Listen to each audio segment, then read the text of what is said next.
Hello दोस्तों, welcome to M achievers. पिछले video में हमने स्क्वायर रूट देखा था। आज हम क्यूब रूट की बात करेंगे, लेकिन क्यूब रूट की बात करने से पहले हम स्क्वायर रूट के बारे में कुछ और देख लेते हैं, टॉपिक जो हमारा छूट गया था। जैसे कि स्क्वायर रूट में हमने देखा था, अभी तक हमने देखा है परफेक्ट स्क्वायर ही देखा है हमने। परफेक्ट स्क्वायर हम कैसे निकालेंगे? अगर हमारे पास में नॉन परफेक्ट स्क्वायर आ जाए तो हम उसको कैसे पहचानेंगे? तो नॉन परफेक्ट स्क्वायर के बारे में बात करेंगे हम आज। Non perfect square, non perfect square का मतलब होता है अपूर्ण वर्गमूल, जिसका पूरा वर्गमूल नहीं निकलता हो। अपूर्ण वर्गमूल के जैसे कि हमने यहाँ पे एग्जांपल की बात करते हैं, यहाँ पे √7, √12, √10, यहाँ पे आ जाएगा √0.9 एक्सेट्रा, ऐसे रहते हैं। अब नॉन परफेक्ट स्क्वायर जो होता है वो कौन कौन सी डिजिट से बनता है या उसकी पहचान कैसे होती है, उनके मतलब हम पहचानेंगे कैसे, उसके बारे में बात कर लेते हैं। जैसे कि नॉन परफेक्ट स्क्वायर को पहचानने के लिए हमारा पहला होता है कि उसका जो यूनिट डिजिट होगा वो या तो 2 होगा या 3 होगा या 7 होगा या 8 होगा। अब ये 4 अंक यहाँ पे क्यों है? क्योंकि मैंने आपको बताया था कि एक अंक आएगा अगर यूनिट डिजिट, तो आंसर का यूनिट डिजिट हमारे पास या तो 1 होगा या फिर 9 होगा। अगर हमारा यूनिट डिजिट 4 आएगा तो उसका यूनिट डिजिट या तो 2 होगा आंसर का, या फिर यहाँ पर पास में 8 होगा। और इस प्रकार अगर 5 होगा तो उसका यूनिट डिजिट 5 ही रहेगा। और 6 होगा तो हमारे पास, मैंने आपको बताया था, या तो 4 होगा आंसर का यूनिट डिजिट, या फिर हमारे पास में 6 ही उसका यूनिट डिजिट होगा। और इसी प्रकार हमारे पास में लास्ट बचता है यहाँ पे 9। अगर उसका यूनिट डिजिट 9 है तो 9 होने पर हम देखेंगे कि 9 हमारा किसका यूनिट डिजिट होता है। एक तो होता है 3 का और एक होता है हमारे पास में 7।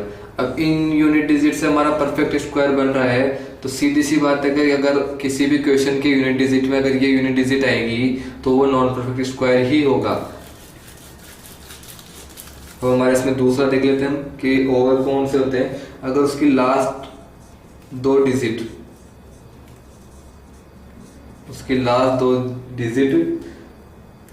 ओड हो, मतलब विषम हो,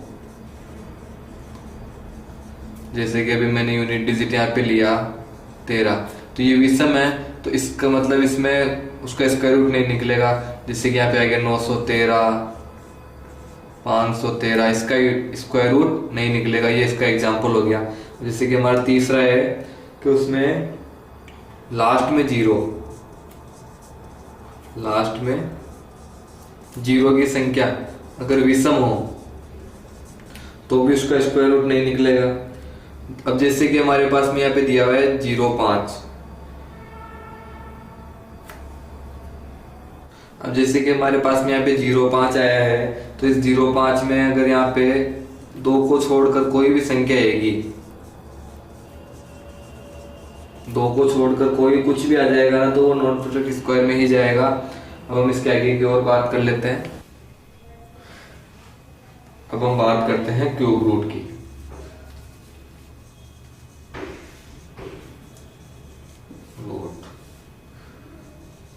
घनमूल, अगर हमें किसी संख्या का घनमूल निकालना हो तो हम कैसे निकालेंगे? क्यूब रूट से पहले हम कुछ संख्याओं के क्यूब देख लेते हैं, जिससे हमारे को क्यूब रूट निकालने में आसानी होगी। जैसे हम लिखते हैं यहाँ पे 1 का क्यूब 1, 2 का क्यूब 8, 3 का क्यूब 27, 4 का क्यूब 64, 5 का क्यूब 125, 6 का क्यूब 216, 7 का क्यूब 343, 8 का क्यूब 512, 9 का क्यूब हो जाएगा हमारे पास में 129, और 10 का क्यूब हो जाएगा 1000। जो आपको याद रखने होंगे तो उतना ही अच्छा होगा। अभी हमारे क्यूब्स है, अब हम क्यूब रूट निकालने की बात करते हैं। जैसे कि हमारा यहाँ पे हमारे को क्वेश्चन में यूनिट डिजिट दिया होगा और यहाँ पे हम लिखेंगे हमारा आंसर का यूनिट डिजिट। अब इस टेबल से आपको ये पता चलेगा कि क्वेश्चन में हमारे को कोई किसी संख्या का यूनिट डिजिट ये दिया हुआ हो तो आंसर में हमारा यूनिट डिजिट क्या आएगा। अब जैसे कि हम यहाँ पे पहले सेम डिजिट वाले लेते हैं, जिसमें जैसे कि क्वेश्चन का यूनिट डिजिट भी वही रहेगा और आंसर का भी यूनिट डिजिट वही रहेगा। तो जैसे कि हमने यहाँ से देखा क्वेश्चन में यूनिट डिजिट हमारा 1 है तो आंसर में हमारा यूनिट डिजिट 1 ही आएगा। इसी प्रकार जैसे कि हमने यहाँ पे देखा कि अगर क्वेश्चन में यूनिट डिजिट 4 है तो आंसर में यूनिट डिजिट भी 4 ही आएगा। जैसे कि 5 है तो 5 का यूनिट डिजिट 5 ही आएगा। अगर 6 यूनिट डिजिट आ रहा है आंसर में क्वेश्चन में तो उसका आंसर में भी 6 ही यूनिट डिजिट आएगा। जैसे कि अब यहाँ पे 9 है, अगर 9 यूनिट डिजिट लास्ट में आ रहा है तो आंसर में उसका यूनिट डिजिट हम 9 ही लेंगे। और जैसे कि 1000 हमारे को दिया हुआ है, यहाँ पे दिया हुआ है जैसे रूट 1000, इसका क्यूब रूट निकालना है तो इसका आंसर हमारे पास आएगा 10। तो इसका यूनिट डिजिट भी 0 है, इसका यूनिट डिजिट भी 0 है, तो 0 का यूनिट डिजिट हमेशा 0 ही रहेगा। अब ये तो हो गए हमारे सेम डिजिट वाले। अब हम देखेंगे यहाँ पे जिनका क्वेश्चन का यूनिट डिजिट तो अलग होगा और आंसर में यूनिट डिजिट अलग आएगा। अब यहाँ पे कौन कौन से यूनिट डिजिट बच गए, जैसे कि एक तो बच गया 2, 3, 7 और 8, ये 4 डिजिट बच गई है। इन 4 डिजिट के आंसर क्या आएंगे। अब जैसे कि अगर क्वेश्चन में हमारा यूनिट डिजिट 2 होगा तो उसका आंसर में यूनिट डिजिट हमारे पास में 8 आएगा। इसी प्रकार अगर क्वेश्चन में हमारा यूनिट डिजिट 3 है तो उसका आंसर का यूनिट डिजिट हमारे पास में 7 आएगा। और अगर हमारे पास में आंसर का यूनिट डिजिट 7 है, वो क्वेश्चन का यूनिट डिजिट 7 है तो आंसर का यूनिट डिजिट हमारे पास में 3 आएगा। और अगर 8 है तो 8 का हमारे पास यहाँ पे 2 आएगा। तो ये यूनिट डिजिट है जो आपको याद रखने होंगे कि जब 2 यूनिट डिजिट आएगा तो आंसर में यूनिट डिजिट 8 होगा, अगर 3 आएगा तो 7 होगा, 7 आएगा तो 3 होगा और 8 आएगा तो 2 होगा।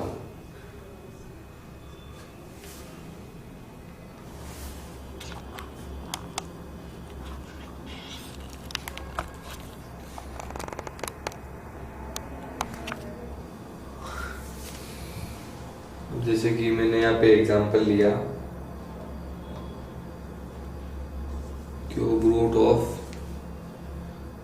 474,552, हमारे को इसका यूनिट डिजिट निकालना है। अब क्यूब रूट में हमें एक बात का ध्यान रखना होगा कि जो संख्याओं के जोड़े बनेंगे वो 3-3 के जोड़े बनेंगे, तो हमारे पास में 3-3 के 2 जोड़े बन रहे हैं। अब इसमें आंसर क्वेश्चन में यूनिट डिजिट हमारे पास में यहाँ पे 2 आ रहा है, तो मैंने बताया था कि 2 अगर क्वेश्चन में यूनिट डिजिट होगा तो आंसर में हमारे पास में 8 यूनिट डिजिट आएगा। तो इसका आंसर में यूनिट डिजिट आएगा हमारे पास में 8। अब जो ये 474 है वह किस किस के क्यूब रूट के क्यूब के बीच में आता है, तो हम देखते हैं यहाँ पे। एक तो 7 का क्यूब देखते हैं, तो 7 का क्यूब हमारे पास में होता है 343 और 8 का क्यूब होता है हमारे पास में 512। अब जो 474 है वह 343 के पास में आता है, तो हमारा आंसर हो जाएगा यहाँ पे 78।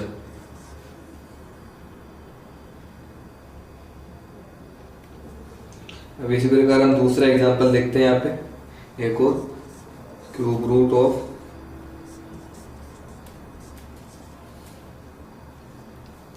175,616, इसमें भी हमारे पास में यहाँ पे 2 के जोड़े बन रहे हैं 3-3 के। अब जब हमारे पास में आंसर का यूनिट डिजिट हमारे पास में क्वेश्चन का यूनिट डिजिट हमारे पास में 6 आ रहा है तो आंसर का यूनिट डिजिट भी हमारे पास में 6 ही होगा। अगर आंसर का यूनिट डिजिट 6 है, अब हम इसको देखते हैं कि ये 175 किस किस के क्यूब के बीच में आता है, तो हम यहाँ पे देखेंगे 5 का स्क्वायर एक तो हो जाएगा हमारे पास में 125 और 6 का स्क्वायर हो जाएगा हमारे पास में 216।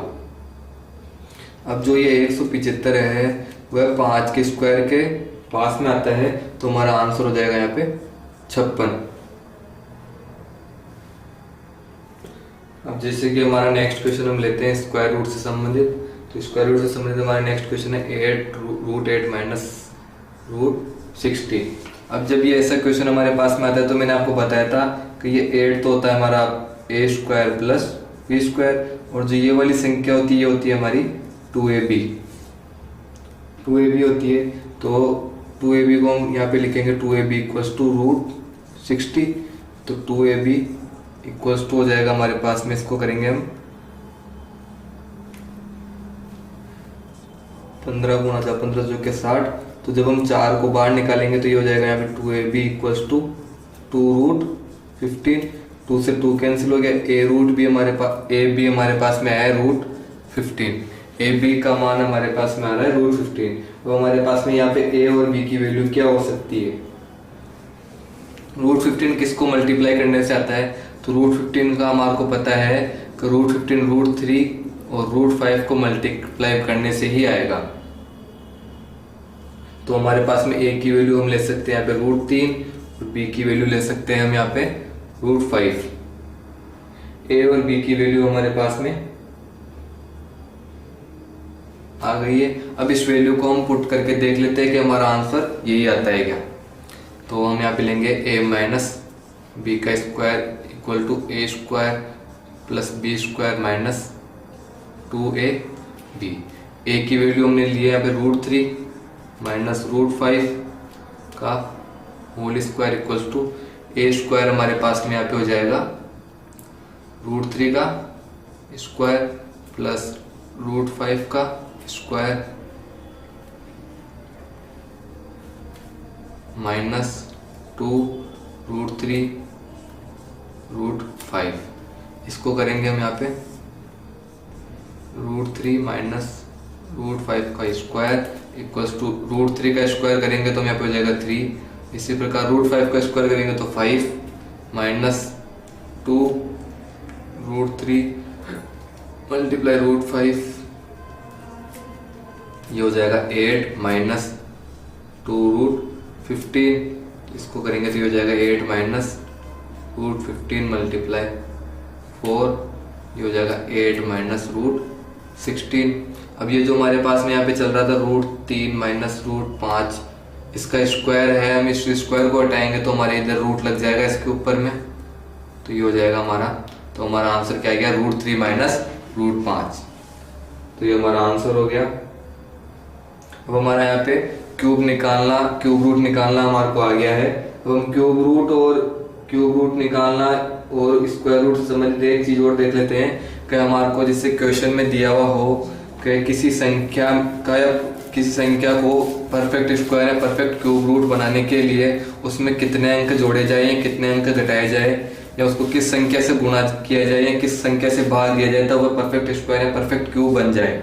तो हम उस प्रकार का देख लेते हैं। उसको देखने से पहले जैसे कि ये हमारा हम यहाँ पे क्वेश्चन लेते हैं, स्क्वायर से संबंधित ले लेते हैं। स्क्वायर से संबंधित है ये, हमने लिया यहाँ पे 2160। तो 2160 को हम किस संख्या से गुणा या भाग करें कि ये पूर्ण वर्ग बन जाए। तो हमारा क्वेश्चन है पूर्ण वर्ग बनाने के लिए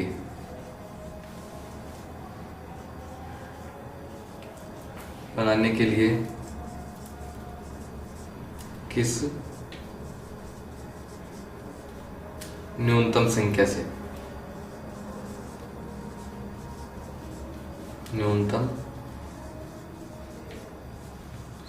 से गुणा या भाग करें कि हमारा ये पूर्ण वर्ग बन जाए। तो पूर्ण वर्ग बनाने के लिए इसके दो विधि होती है। तो पहली विधि हम देख लेते हैं यहाँ पे, फर्स्ट मेथड ये हमारा है यहाँ पे मेथड फर्स्ट ले लेते हैं। मेथड फर्स्ट में हमारे को करना है यहाँ पे फैक्टर मेथड। हम इस संख्या के फैक्टर करेंगे, तो यहाँ पे हम इसका फैक्टर निकालते हैं 2160 में हम पहले न्यूनतम संख्या का भाग देंगे। न्यूनतम हमारे पास में यहाँ पे 2, जब हम 2 का भाग देंगे तो हमारा यहाँ पे हो जाएगा 1080। फिर 2 का देंगे तो यहाँ पे हो जाएगा हमारे पास में 540। अब 540 में हम फिर 2 का देंगे, जब हम इसमें 2 का भाग देंगे तो हो जाएगा यहाँ पे 270। और 270 में हम फिर 2 का देंगे तो ये हो जाएगा यहाँ पे 135। 135 में अब 2 का भाग नहीं जाता है, अब इसमें हम 3 का या 5 का भाग दे सकते हैं, तो इसमें हम 3 का भाग देंगे, तो ये यहाँ पे हो जाएगा 45। 45 में हम फिर 3 का डिवाइड करेंगे, तो ये हो जाएगा यहाँ पे 15। तो अब यहाँ पे हम देखते हैं 15 में हमें यहाँ पे 45 के बाद में ये आ गया हमारा यहाँ पे 45। 45 में हमने यहाँ पे 3 का डिवाइड किया, तो हमारे पास में यहाँ पे आ गया 15। अब 15 में हम फिर यहाँ पे 15 में किसका डिवाइड कर सकते हैं, 3 का ही करेंगे, तो यहाँ पे 3 का करेंगे, तो ये यहाँ पे हो जाएगा 5, और ये 5 से ये पूरा फिनिश हो चुका है यहाँ तक। अब इसमें हम यहाँ पे जोड़े बनाएंगे, स्क्वायर रूट तो स्क्वायर में 2 2 के जोड़े बनेंगे, 2 और ये 3 और ये 3, तो हमारे पास में यहाँ पे 2 2 3, और फिर इसके अलावा 3 गुणा 5, ये 2 संख्या और बची है। जोड़े हमारे पास में इन्हीं संख्याओं के बचे हैं, और ये संख्या और बची हुई है, तो इसमें हमें 15 का गुणा करेंगे हम। इसमें 15 गुणा करने पर, 15 से गुणा करने पर, 15 से गुणा करने पर यह संख्या पूर्ण वर्ग बन जाएगी। गुणा या भाग, गुणा या भाग करने पर ये 2160 है, वह पूर्ण वर्ग संख्या बन जाएगी। अब इसका हम भाग विधि है, जो हमारी दूसरी विधि है, दूसरा मेथड है, हम वह भी देख लेते हैं। अभी हमने फैक्टर मेथड से किसी संख्या को गुणा या भाग करके उसको पूर्ण वर्ग बनाने का देखा। अब हम उसमें विभाजन विधि से देखते हैं, भाग विधि से। तो हम यहाँ पे देखेंगे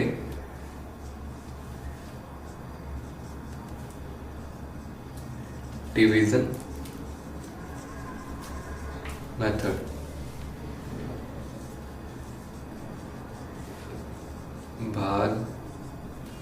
भाग विधि। भाग विधि के लिए हम यहाँ पे दूसरा एग्जांपल लेते हैं। तो भाग विधि का एग्जांपल, जैसे कि हमने यहाँ पे एग्जांपल लिया 16,800, हमारे पास में ये संख्या दी हुई है, इसमें से वह कौन सी न्यूनतम संख्या घटाएं, घटाने के लिए बोला है। मैं यहाँ पे घटाने पर कौन सी संख्या घटाएं, घटाने पर यह है पूर्ण वर्ग बन जाए। न्यूनतम संख्या बोला है उसने, न्यूनतम संख्या, न्यूनतम, ऐसी कौन सी न्यूनतम संख्या घटाएगा ये पूर्ण वर्ग बन जाए। अब हम भाग विधि का यूज करते हैं यहाँ पे। तो हमने यहाँ पे लिया 16,800। अब यहाँ पे हम जोड़े बनाएंगे इनके। तो पहले हमने यहाँ पे एक जोड़ा बनाया, फिर हमारा यहाँ पे दूसरा जोड़ा बन गया। अब इसमें हम किस संख्या से गुणा करें कि इसके करीब चले जाएं।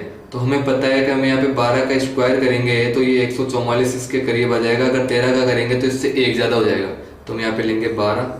अगर हम यहाँ पे 12 ले रहे तो हम यहाँ पे 12 लिखेंगे, 12 से मल्टीप्लाई करेंगे तो ये हो जाएगा यहाँ पे 144, और ये 12 हम यहाँ पे लिखते ही हैं, और ये यहाँ पे हो जाएगा 24, और इसको घटाएंगे यहाँ पे तो हमारे पास में आ जाएगा 24 और ये 00।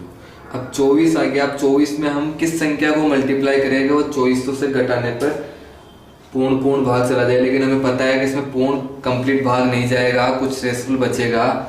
तो इसलिए हम इसमें यहाँ पे मल्टीप्लाई किस चीज का करें, तो हम यहाँ पे इसमें 9 का मल्टीप्लाई करके देखते हैं। तो यहाँ पे 9 से मल्टीप्लाई हो जाएगा, ये 9, और हम इसमें यहाँ पे 9 ऐड भी करेंगे। जब ये 9 से ऐड होगा 249 मल्टीप्लाई होगा, तो हमारे पास में यहाँ पे आएगा